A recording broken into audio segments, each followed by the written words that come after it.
생강남님 채널명이 생강남 ETF잖아요. 네네. 생강남이라고 왜 지으신 거예요? 일단은 두 가지 이유가 있었는데요. 예. 첫 번째는 이제 ETF라고 하면 바로 생강남이 생각난다는 의미를 좀 주고 싶어서 그런 의미가 있었고요. 그리고 이제 제가 이제 어쨌든 성별이 남자니까 이제 생각하는 남자인데 ETF를 주로 생각을 하고 있다. 이런 의미를 좀 담고 싶어가지고 그렇게 채널명을 지었습니다. 그 ETF 투자에 대해서 굉장히 관심도 많으시고 좋아하시는 것 같은데요. 이렇게 ETF 투자에 좀 집중하게 된 계기 같은 게 있으신가요?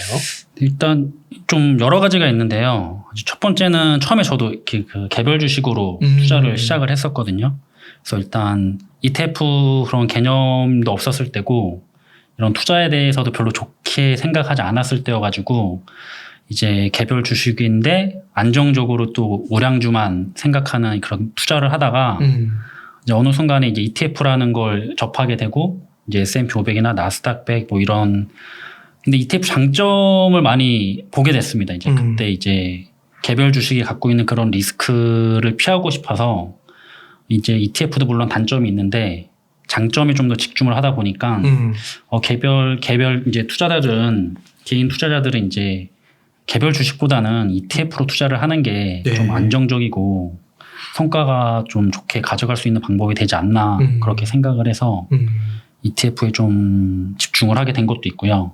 그다음에 이제 두 번째는 저는 이제 다른 건 몰라도 이거 연금저축 계좌는 꼭 하는 게 좋다라고 생각을 하는데 연금저축은 이제 개별 주식은 안 되니까 해외 ETF도 안 되고 이제 국내에 상장된 ETF로가 투자가 가능하다 보니까 그걸 위해서는 어쨌든 ETF는 알고 있는 게 좋다라고 이제 생각을 하게 돼서 이제 그런 이유로 이제 ETF에 조금 집중을 하게 됐습니다. 세액공제 받을 수 있으니까. 네. 그렇게 그 연금저축펀드 계좌를 이제 활용할 수 있으니까 국내에 상장되어 있는 해외 ETF를 투자를 하시는 거군요.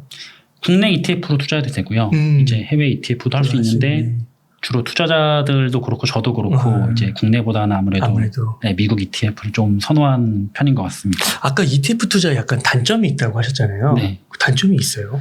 일단 ETF 하면은 제가 투자하고 싶지 않은 기업이 들어가 있을 수가 있는데 그걸 제가 이제 조율을 못 하다 보니까 강제적으로 이제 가져갈 수밖에 없는 부분이 좀 있는 것 같고요. 그리고 이제 개별 종목이면 변동성이 조금 더 크니까 이 마이너스 20, 뭐 30 이렇게 떨어졌을 때 이게 기회다라고 생각하고 바로 들어갈 수가 있는데 ETF는 이제 평균을 가져가니까 그런 하락폭이 낮거든요. 그러니까 이제 기회가 온 기업이 있지만 ETF가 다른 기업들이 올라서 이제 무난하게 되면 상대적으로 좀 좋은 기회를 잡는 게 힘들지 않나 그렇게 생각하고 있습니다. 그러니까 이번에 보니까 그 나스닥은 한 30% 떨어졌더라고요. 네네. 근데 진짜 개별 종목에서 좀 작은 주식들은 막 50%, 60% 네네. 빠진 것도 있더라고요. 네네네. 그러니까 그런 거에 만약 기회를 자기가 기회라고 생각했으면 네네. 그 60%짜리에 들어간다 이거죠. 네. 개별은 그게 가능한데 ETF는 이제 상대적으로 낮다. 네. 그렇게. 그 혹시 그런 것도 한번 조사해 보셨나요? 그 나스닥 지수가 지금 한 30% 이렇게 빠졌잖아요. 네. 뭐 이 정도면은 역사상 봤을 때 좀 많이 빠졌다고 볼 수 있는 건가요? 저는 많이 빠졌다고 보고 있고요. 이 정도로 빠진 경우가 그렇게 흔하게 막 자주 오지는 않는 것 같아요. 그래서 이제 저도 기준을 잡을 때 ETF 하면은 이제 마이너스 10%, 이제 마이너스 20%, 마이너스 30%를 잡고 마이너스 10% 정도 빠지는 거는 정말 자주 오고 이건 이제 투자자들마다 좀 기준이 다른 것 같은데 저는 이렇게 잡아가지고 마이너스 10% 정도는 이제 자주 찾아오니까 언제든지 뭐 투자해도 상관이 없다 해서 이제 내가 여윳돈이 있다면 자주 찾아오니까 많이 넣으면 안 되겠죠. 좀 손해라고 생각을 하니까. 그래서 이제 그거는 좀 두고 보다가 한 20%가 만약에 빠졌다면은 이 정도면은 ETF인데 꽤 많이 빠졌다라고 생각할 수 있는 수준이고 30%라면 이건 이제 더 많이 빠져도 후회 안 하고 그냥 30%면 이건 정말 많이 넣어도 돼라고 이제 판단하는 기준이 이제 30%. 그러시군요. 네. 근데 이게 또 S&P 500하고 나스닥 100은 또 좀 다르잖아요. 네. 나스닥은 한 30% 빠졌는데 S&P는 또 생각보다 많이 안 빠진 것 같기도 하더라고요. 네. 그래서 이제 지수랑 테마를 좀 나누는데요. 근데 또 지수 중에서도 S&P 500은 또 상대적으로 덜 빠지니까 이제 이제 S&P 500이나 S&P 500을 기준으로 치면 이제 보통 테마는 그러니까 제가 지수를 10, 20, 30으로 나누고 테마를 이제 7%씩 높여가지고 이제 17, 이제 25, 30 이런 식으로 제가 나눈 제 영상에서 좀 그렇게 구분 이렇게 표로 해놓은 게 있는데. 그거 링크 첫 댓글로 고정할게요. 네. 제가 이제 그렇게 해서 저는 이 일은 이제 그 퍼센트를 기준으로 해서 이제 투자를 한다. 그래서 이제 시장의 흐름도 보는 것도 괜찮고 그렇게 이제 퍼센트 뭐 그다음에 이동 평균선 그다음에 이제 투자자들 방향 또 이제 지금 뭐 RSI 지수라든지 그런 걸 이제 종합적으로 봐서 이제 이 정도면 괜찮다라고 하면 무조건 들어가는 거죠.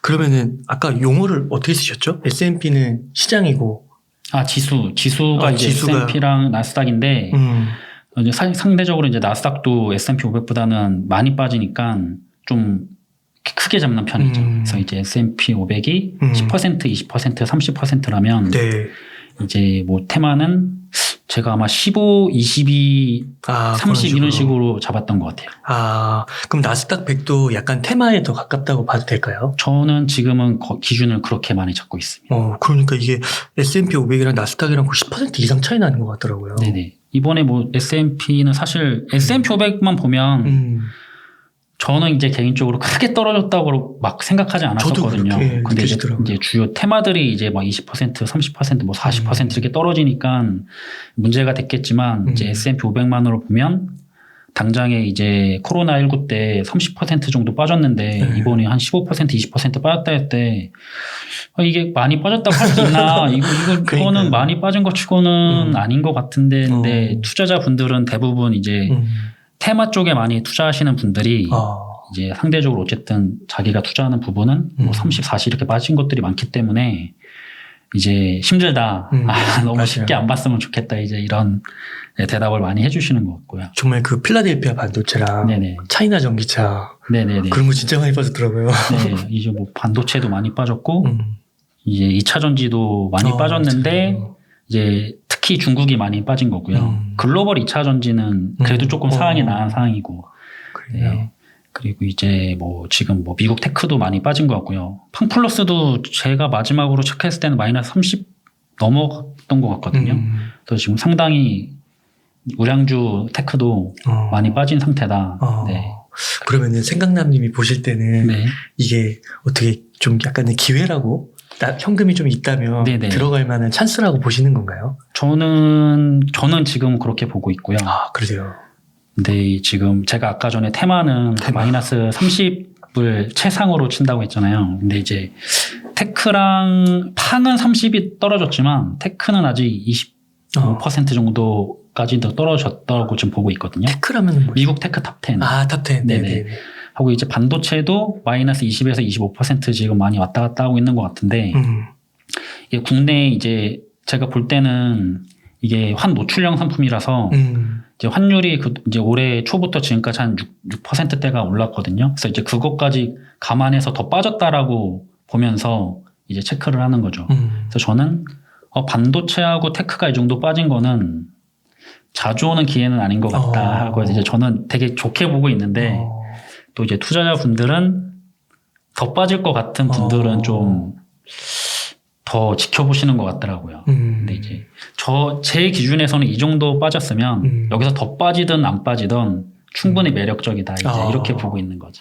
그러니까요. 제가 어제 신문을 이렇게 좀 보다가 그 닷컴 버블 얘기가 좀 많이 나오더라고요. 요즘에.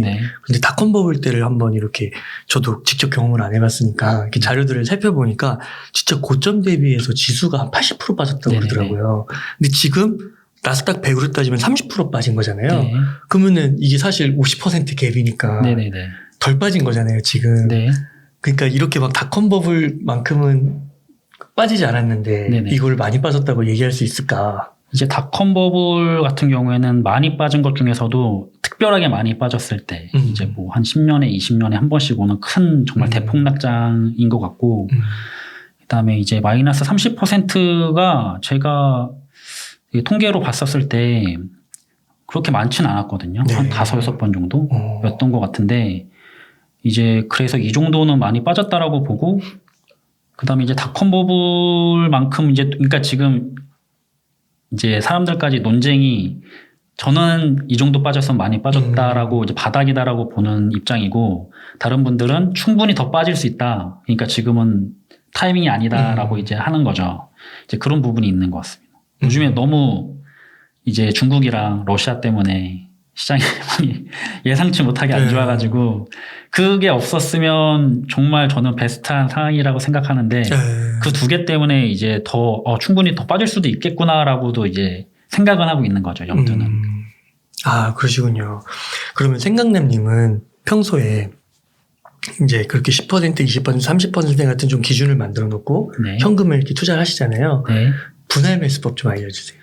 근데 저는 이것도 제가 아까 이제 개인적으로 얘기했을 때 제가 이제 프로그래머 쪽에 했죠. 그래서 저는 수치를 개발자. 믿거든요. 통계랑 수치를 좀 많이 신뢰하는 편인데 그래서 이제 과거 이제 데이터들을 많이 찾아보고 이제 어떻게 투자하는 게 가장 손해를 덜 보면서 그러면서도 나름 괜찮은 수익을 낼 수 있을까를 봤을 때 이게 정답은 그냥 그런 걸 생각할 필요가 없더라고요. 그냥 매달 내가 월급 받았을 때 뭐 100만 원을 투자하기로 했으면 매달 적립식으로 넣는 게 장기적으로 봤을 때 그 성과가 괜찮은 편이거든요.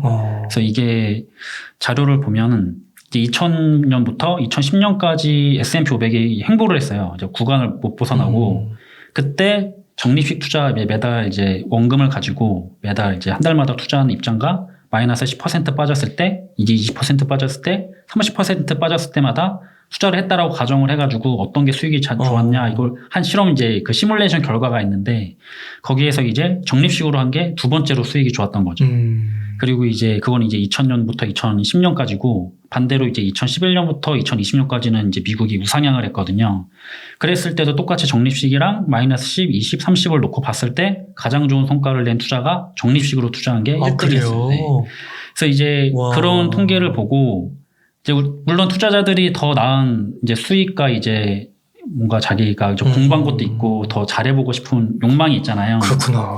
그렇게 이제 한다라고 생각을 하는데 결과적으로는 우리가 아무리 노력을 해도 그냥 꾸준하게 투자를 하는 게 좋은 자산은 어차피 우상향을 하니까 나쁘지 않은 결과를 평균 이상의 뭐 결과를 가져왔다라는 걸 보고 물론 이제 그 과거의 데이터가 미래를 또 이제 확보해 주는 건 아닌데 저는 이제 그 가능성을 보고 하는 거죠. 이랬으니까 다르지 않을 거다. 시장과 사람의 심리는 똑같다. 이렇게 보고. 그래서 저도 이제 여윳돈은 그러니까 아쉬움이 있어서 그 여유 현금을 가지고 있는데 일단 기본은 매달 똑같이 적립식으로 넣을 만큼 넣고 제가 이제 현금 이제 투자 금액의 한 20%는 좀 확보를 하려고 하고 있거든요.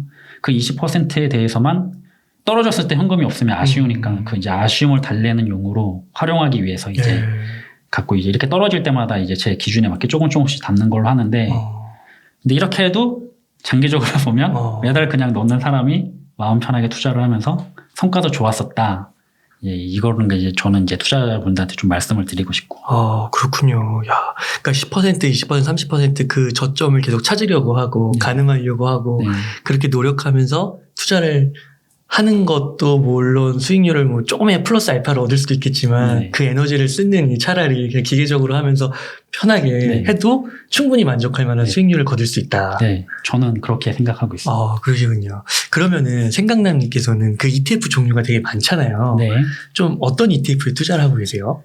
일단 저는 지금 제가 가장 좋아하는 거는 선호하고 있는 거는 이제 미국 테크 탑10 ETF하고 반도체 ETF를 이제 선호하고 있는데 그 이유가 되게 이것도 간단하거든요. 그래서 지금 원래 지금 시대적 상황이 4차 산업이 아니면 무조건 S&P 500에 투자를 이제 저도 할 거고 투자자분들한테도 이게 가장 좋을 것 같다라고 말씀을 드리고 싶을 것 같은데 지금 4차 산업혁명으로 들어갔단 말이죠. 이제 저희가. 그래서 이제 이런 시대적 흐름을 기술주 기업들이 가져가고 있거든요. 그래서 S&P 500보다는 나스닥100이 조금 좋아 보이고 그리고 그 나스닥100에서도 상위 10대 기업들이 성과가 더 좋다라고 이제 저는 기대를 하고 있는 거죠. 과거에도 그랬고 그러니까 10년, 과거에 10년도 그랬고 앞으로도 20년 정도까지는 10년, 20년은 충분히 이 흐름이 유지가 될 것 같아서 그래서 이제 저는 이렇게 나스닥백이랑 S&P 500도 투자를 하다 보니까 그냥 미국 테크 쪽으로 힘을 실어도 될 것 같더라고요. 그래서 이제 저는 리밸런싱을 한 거죠. 이제 정리하고 이제 미국 테크 쪽으로 힘을 싣고 그리고 이제 하나만 투자하면 좀 약간 또 아쉬운 부분이 어쨌든 종목은 하나라서. 아, 진짜 하나만 투자하세요? 아니요. 그러니까 ETF는 이제 하나 하고 있었는데 아쉬움이 드니까 그러면 하나를 더 가져가면 뭐가 좋을까 이제 생각해서 그러면 이제 섹터로 이제 네. 어쨌든 필요한 거 반도체거든요. 무슨 산업이든 안 들어가는 데가 없기 때문에 얘도 꾸준하게 올라갈 거다. 이제 그런 생각으로 해서 이제 2개를 가져가고 있고 이제 좀 소소하게 이제 국내 ETF도 좀 믿어보고 싶어서 너무 안 좋다 보니까.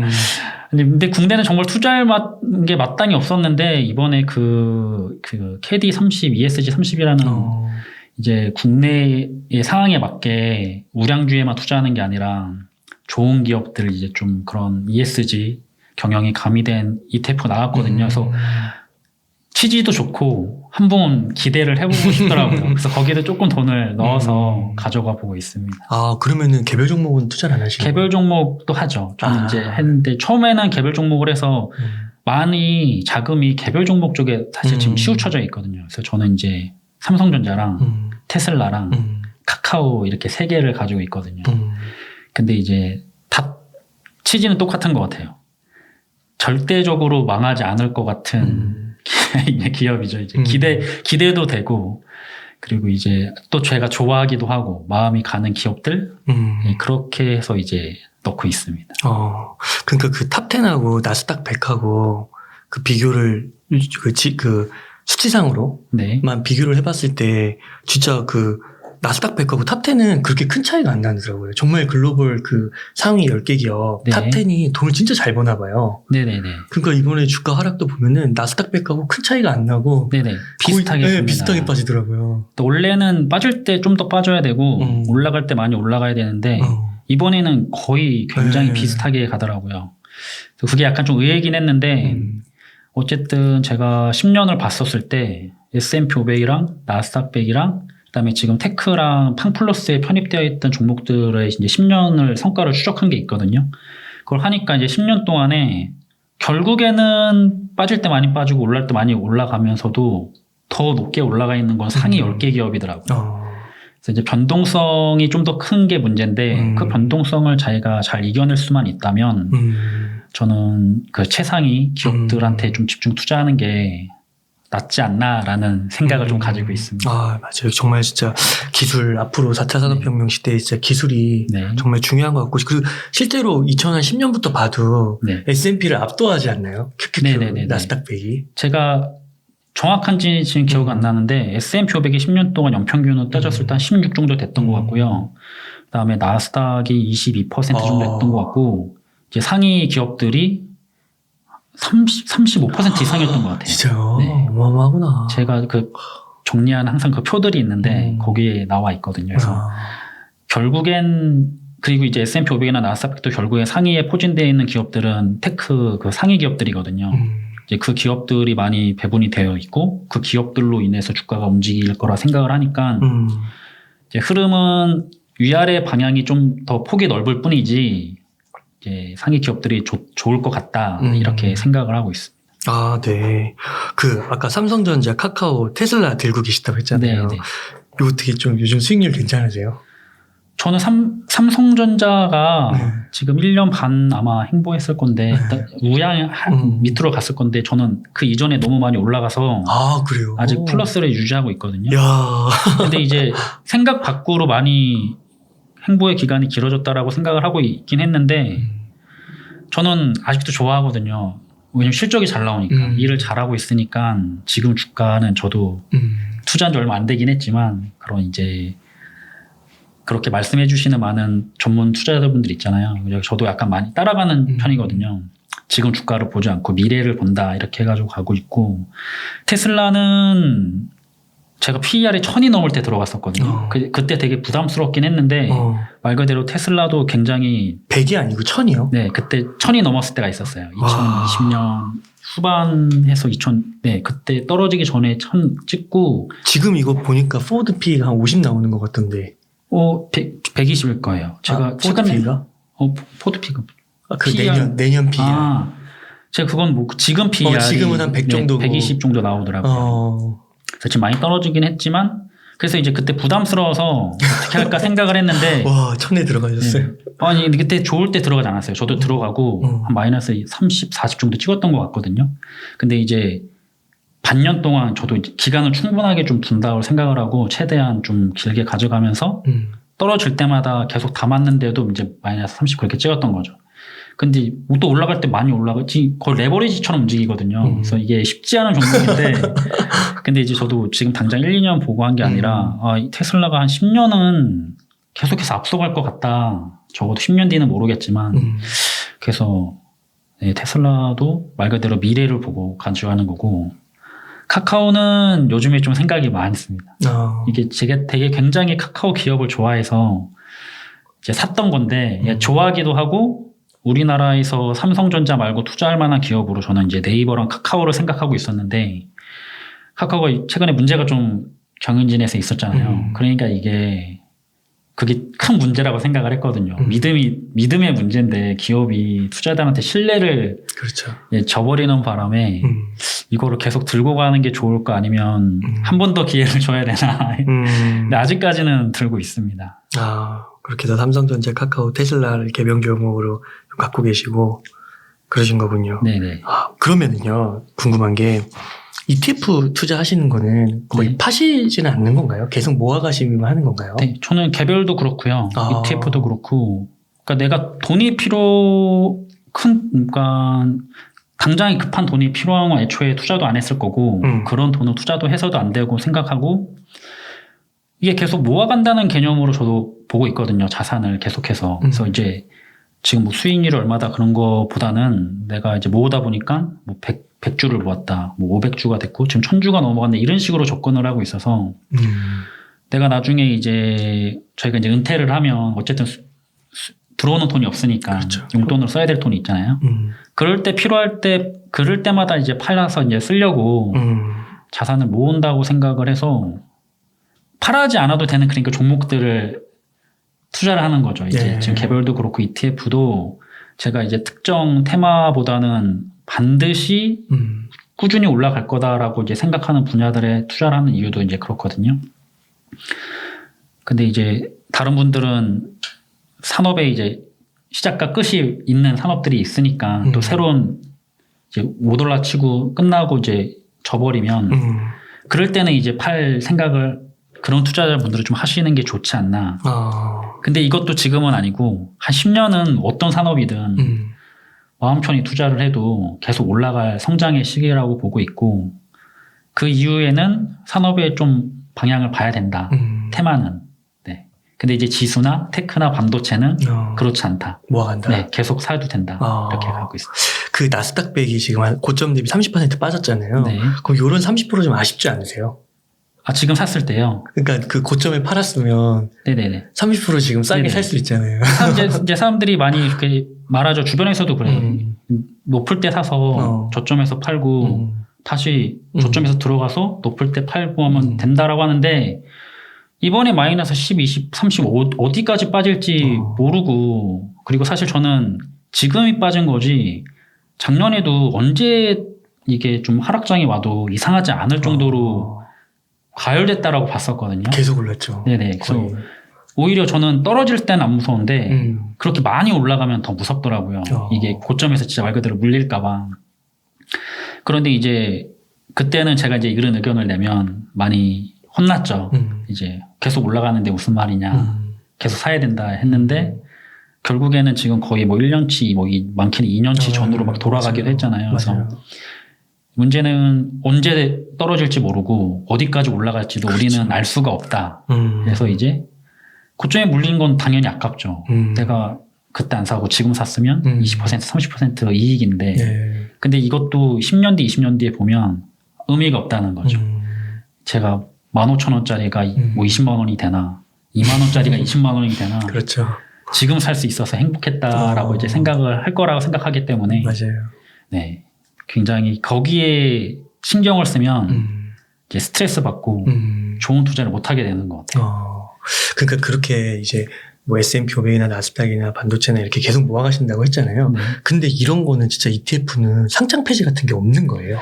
상장 폐지 조건들이 있는데 근데 이제 S&P 500이나 나스닥 100은 사실상 거의 상장 폐지 될 일이 없다라고 보고 있고 테크도 마찬가지. 상장 폐지 조건을 제가 이게 그러니까 지금 자료가 있으면 딱 할 텐데 이 정도 상장 폐지 되려면 제가 봤을 땐 굉장히 거의 안 된다고 봤었거든요. 특히 뭐 S&P 500이나 뭐 테크나 반도체 이런 거는 걱정할 필요도 전혀 없고 거래량도 한참 안 돼야 되고 아니면 마이너스가 굉장히 심각해야 된다든지 그래서 이제 레버리지 같은 경우가 오히려 3배짜리가 위험하죠. 지금 이렇게 떨어지면 그런 건 ETF가 상폐될 수도 있는 거예요. 네, 충분히 가능성 있죠. 많이 떨어지면. 그렇구나. 그래서 닷컴 버블 때 있었으면 TQQQ는 상장 폐지다. 그러니까 지금은 운이 좋았던 것뿐이다. 근데 우리가 투자하면서 그런 그 정도 되는 하락장을 다시는 안 만날 거라고는 저는 온다라고 보거든요. 이렇게 20년이든 30년이든 한 번씩은 크게 오기 때문에 그래서 이제 저는 레버리지로 장기 투자를 한다라고 하시는 분들은 좀 위험하다고 보거든요. 좀 애초에 레버리지가 장기 투자에 맞는 종목도 아니고 차라리 지금처럼 많이 떨어졌을 때 어느 정도 시장이 회복돼서 올라가면은 차익 실현용으로 이제 좀 활용을 하는 게 맞지. 근데 이제 좀 이제 어리신 분들이 이렇게 코인이나 레버리지에 너무 꽂혀가지고 조금만 활용하는 게 아니라 거의 진짜 몰빵으로 하면서 많이 손해를 지금 보고 있거든요. 그러니까 잘 활용하면 좋은데 잘 활용을 못할 수밖에 없다라고 봐요. 저는 개인들이. 일반 주식도 맞아요. 이게 힘들어하는데 막 2배, 3배짜리는 훨씬 힘들죠. 손해도 그렇죠. 그렇고. 맞아요. 그걸로 좋은 투자를 한다는 건 저는 결국에 그러니까 시장이 문제가 아니라 투자자들의 그 심리가 문제라서 성공하기가 힘들다 이렇게 좀 생각하고 있습니다. 그 S&P 500이고 나스닥 100은 그 안에 500개의 기업, 100개의 기업이 포함되어 있는 거잖아요. 네네. 그러면 여기서도 그 500개 안에, 100개 안에 못 들면 이게 자동적으로 리밸런싱이 되는 거죠. 네네, 주기적으로. 그거는 그 상품 개발하시는 곳에서 해주시는 건가요? 네, 지수를 그렇게 만들었잖아요. 그래서 그 지수 기준에 맞게 기계적으로 그러니까 투자가 되는 거죠. 그러니까 이제 ETF도 패시브가 있고 액티브가 있는데 액티브는 말 그대로 이렇게 매니저들이 운용사들이 이제 이렇게 그때 하는데 장기간 성과가 결국에는 이런 지수나 기계적으로 투자가 되는 것도 어쨌든 그것보다 좋은 게 별로 없었기 때문에 이제 무의미하다라는 거죠. 액티브 ETF가 있는 거군요. 네. 그래서 사람이 그거를 조정하는 거군요. 네네. 종목을. 요즘에 대표적으로 액티브가 그 아크 인베스트, ARK ETF들이 네, 힘들어하는. 네. 근데 원래 2020년에는 정말 좋았거든요. 맞아요. 그러니까 이제 돈 나무라고 막 이렇게. 최고라고 했는데 이제 2021년에도 안 좋았고 올해도 안 좋거든요. 그러다 보니까 이제 어쨌든 반짝 성과가 아니라 장기적으로 꾸준히 좋은 성과를 내야 되는데 지금 많이 올라갔다가 성과가 S&P 500만큼 S&P 500은 꾸준히 이렇게 올라갔고 이제 ARK는 이렇게 올라갔다가 S&P 500만큼 떨어졌더라고요. 그러니까 의미가 없는 거죠. 그냥 S&P 500 계속 싸게 더 살 수 있었는데 비싸게 샀던 거잖아요. 이제 그런 지금 담아야 되는 거군요. 그러면 오히려 만약에 자기가 액티브 ETF를 믿고 캐시우드를 믿는다면 지금이 기회일 수도 있는데 저는 굉장히 좀 보수적이고 안정적인 투자를 선호해서 아무리 좋아도 액티브라면 선뜻 손이 안 가거든요. 그러시구나. 그 돈나무 언니 그 ETF가 기술주 중심 아닌가요? 네, 다 기술주죠. 근데 아까 그 앞서서 되게 기술주를 좋아하신다고 하셨잖아요. 근데 이 돈나무 언니 기술주는 좀 별로세요? 그러니까 캐시우드의 이제 그게 별로라기보다 저는 이제 아까 말한 것처럼 기계적으로 투자를 했을 때 성과가 장기적으로 좋았거든요. 그냥 통계 그 수치를 믿기 때문에 이제 그런 실험 결과들도 되게 많거든요. 예를 들어서 예전에 그 전문 운용사들 이제 전문가들 보고 선택한 이제 종목이죠. 그 원숭이가 무작위로 고른 거 했는데 원숭이가 고른 게 훨씬 더 높았다는 거죠. 맞아요. 그러니까 이거는 만약에 전문가들이 정말 그렇게 보는 그런 예상 그런 게 잘 맞고 잘 됐다면 다 전문가들한테 의뢰해서 투자를 했을 거라고 저는 보고 있는데 그리고 부자들이 대부분이 아니지 않을까요? 대부분이 일반 직장이고 정말 극소수의 운이 좋았거나 특별한 사람만 성공을 했고 대다수는 저는 전문가들도 실패했다라고 보거든요. 그래서 그런 전문가들의 의견은 참고를 하지만 결국은 지수다. 네. 그러니까 기술주에 투자를 한다고 했을 때 한 나스닥 100 정도의 기술주면은 괜찮은데 네. 그 이제 아크 쪽 돈나무 언니가 선택하는 그런 ETF 쪽까지는 조금 더 나아간 것 같다. 너무 위험성이 너무 높고 내가 있고. 이제 그 변동성이 왔을 때 믿을 수 있을까라는 거에도 의문이 드는 거죠. 결국 못 믿으면 이제 손실을 보게 되어 있으니까. 그럼 혹시 그 워런 버핏 같은 네. 워런 버핏은 그 아까 탑 10 중에서는 애플 외에는 거의 네. 많은 비중을 안 갖고 있는 거 아닌가요? 네. 그런 투자는 좀 어떻게 생각하세요? 그러니까 이제 가치 투자냐, 이제 4차 산업에 의한 기술이냐인데 저는 워렌 버핏 되게 좋아하고 네. 투자 방향은 좋아하지만 네. 그럼에도 기술주가 지금은 세상을 끌어갈 거라고 생각을 하기 때문에 그래서 그러니까 이게 지금 4차 산업이 아니었으면 그렇게 가치 투자를 좋아했을 것 같아요. S&P 500이라든지 전방위적으로 그냥 좋은 종목들한테 투자했을 텐데 앞으로 10년, 20년도 그렇고 20년 세상이 막 변하지 않는 이상 좀 계속해서 기술주가 세상을 바꿔나갈 거라고 생각을 하거든요. 그래서 이제 거기에 있는 선두 기업들이 좋다고 보고 있고 거기에 대한 산업이 다 그런 기술이 관련된 산업이라서 또 그게 맞을 것 같다라고 이제 생각을 하고 있는 거죠. 소프트웨어가 다 집어삼켜 먹을 것이다. 저는 제가 개발자 출신이어서 그런지 네. 그렇게 될 거라고 생각합니다. 그래서 인공지능, 뭐 메타버스, 네. 그다음에 뭐 블록체인이라든지 뭐 그 사이버 보안, 뭐 클라우드, 자율주행 정말 저는 다 잘 될 수밖에 없다라고 보고 있거든요. 그런 분야들이 하나 빼먹긴 했는데 자율주행도 좀 담겨져 있거든요. 그래서 제가 이제 전기차랑 2차 전지는 가장 먼저 치고 올라갔다면 나머지 뭐 메타버스라든지 자율주행이라든지 뭐 스마트 모빌리티라든지 인공지능은 아직 그렇게 우리의 피부에 와닿게 이렇게 생활이 침투가 되진 않았거든요. 로봇 같은 거. 네네. 그래서 이제 그런 것들은 더 10년, 20년 그러니까 우리가 적어도 20년 투자하면 많이 그렇죠. 들려지거든요. 네. 그래서 충분할 것 같다. 어디에 투자해도 좋다. 약간 이런 생각을 가지고 있어서 산업을 믿고 이제 투자를 하는 거죠.